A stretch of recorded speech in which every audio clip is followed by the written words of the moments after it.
Ketika mobil sang ayah akan melewati sebuah terowongan, tiba-tiba belasan tentara bayaran datang dan langsung memberondongi mobil yang sedang ditumpangi sang ayah dengan tembakan bertubi-tubi. Namun untung saja, mobil yang ditumpanginya merupakan mobil anti peluru, sehingga ribuan peluru yang ditembakkan tidak dapat menembus masuk dan membuatnya celaka. Sopir yang ketakutan bergegas pergi, namun dengan cepat dapat ditutup kembali oleh sang ayah. Pengawalnya yang berkhianat meminta para pasukan untuk menghentikan tembakan, namun dirinya hanya memberi sang ayah sebuah salam lalu memerintahkan pasukannya kembali untuk melakukan tembakan. Sadar kalau kaca mobil ini tak akan bisa ditembus dengan peluru, mereka pun mulai mencoba melakukan cara yang lain. Kemudian mereka memasang 2 buah seling penarik untuk menarik kaca mobil tersebut hingga terlepas dari mobilnya. Barulah pengawalnya ini melompat ke atas kap mesin mobil, lalu meminta sebuah senjata. Mengetahui kalau sang ayah telah tiada, pria ini kemudian bergegas datang untuk melihat jasad sang ayah. Membuat pria ini berpikir keras siapa yang telah melakukan semua perbuatan keji ini. Karena dari beberapa hari sebelumnya, pria ini sudah mencurigai abang iparnya sendirilah yang menjadi dalang semua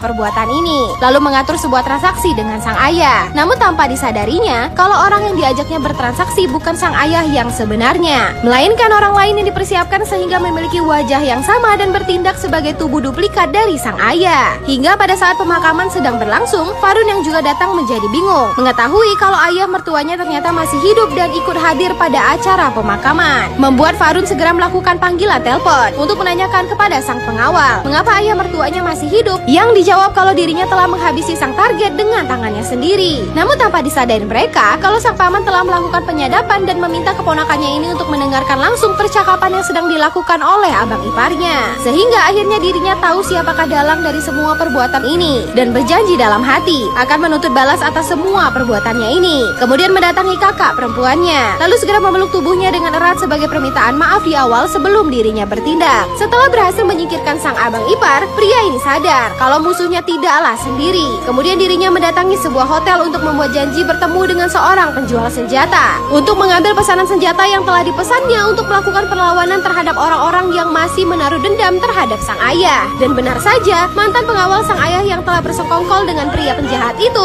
kini mendatangi ke hotel untuk pria ini bersama para pasukannya untuk menuntut balas atas kematian Farun. Karena lupa memakai celana dalamnya, pria ini kemudian meminjam celana dalam milik penjual senjata ini agar dirinya bisa melawan dengan rasa percaya diri. Membuat penjual senjata ini menjadi heran dengan permintaan kliennya itu. Pria ini datang dengan membawa pasukan yang merupakan saudara-saudara sepupunya sendiri yang dimintanya untuk membantu dirinya menyingkirkan orang-orang yang hendak mengacaukan perusahaan dan juga menghabisi keluarganya. Kemudian mendatangi sebuah acara dan langsung masuk sembari menghabisi para pengawal yang mengamankan acara tersebut untuk mencari sang abang ipar yang selama ini ternyata adalah dalang dari percobaan pembunuhan terhadap sang ayah. Kemudian menodongkan senjata ke seluruh tamu undangan dan meminta mereka untuk diam di tempat agar tak melakukan perlawanan sedikit pun. Jangan lupa berikan komentar untuk menyaksikan part selanjutnya.